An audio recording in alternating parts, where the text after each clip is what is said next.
श्री गुरुभ्यो नमः। ऐं सरस्वत्यै नमः। ओम नमो भगवते रुद्राय। आप सभी को प्रणाम। मैं पंडित गिरीशानंद शास्त्री स्वागत करता हूँ आप सभी का सनातन धर्म गिरीशानंद शास्त्री यूट्यूब चैनल। पावन पवित्र एकादशी पाप मोचन एकादशी नाम से स्पष्टीकरण हो जाता है कि जो समस्त पापों का क्षय करने वाली हो। संपूर्ण एकादशियां अपने आप में बहुत विशेष महत्व रखती हैं। उसी प्रकार से आप मोचनी एकादशी भी अपने आप में बहुत विशेष महत्व रखती है। और इस एकादशी का इतना भारी महत्व है कि चैत्र मास में पड़ने वाली ये एकादशी समस्त पाप और तापों से निवृत्त करने वाली होती है। चैत्र कृष्ण पक्ष की यह पावन पवित्र पाप मोचनी एकादशी 5 अप्रैल को रहेगी। तो 5 अप्रैल को हमने एकादशी का व्रत रहना है और 6 अप्रैल को सुबह 6 बजे से लेकर 8:30 बजे के मध्य तक हमने अपने एकादशी व्रत का पारण कर लेना चाहिए।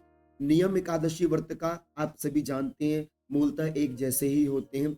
इसमें दशमी के दिन से ही आपने अपने आप को सात्विक रूप में लाना होता है और दशमी की तिथि में ही आपने शुद्ध आहार एक भुक्त भोजन कर सकें, अच्छी बात एक समय का। यदि ना इतना हो सके तो आप शुद्धता के साथ शुद्ध भोजन कीजिए।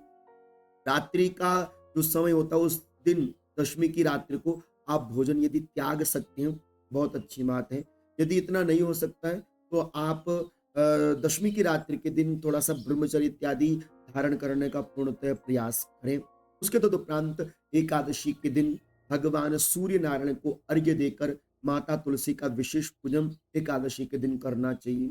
दीपदान तुलसी मैया में अवश्यमेव करना चाहिए और इस प्रकार से तुलसी मैया का पूजन करके अपने देव प्रतिमाओं का पूजन करें, देव मंदिर में बैठकर अपने।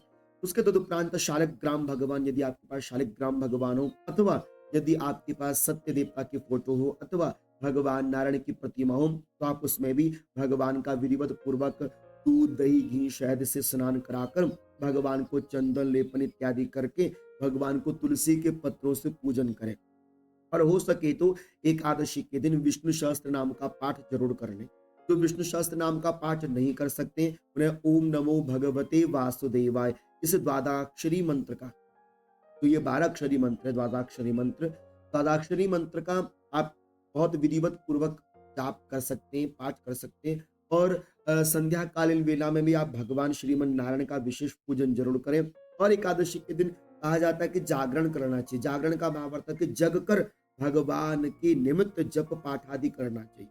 तो एकादशी की रात्रि में जितनी देर तक आपसे भगवान की कोई दिव्य कथा पढ़ी जाए, पद्म पुराण के अंतर्गत पाप मोचनी एकादशी की महात्म्य को पढ़ा जावे, आप उतनी देर तक उसको बैठकर कर सकते पढ़ सकते हैं। अथवा तुलसी की माला अथवा श्रेष्ठतम रुद्राक्ष की माला में यदि आप जप करते रहें ओम नमो भगवते वासुदेवाय, तो ये भी सर्वोत्तम जप है।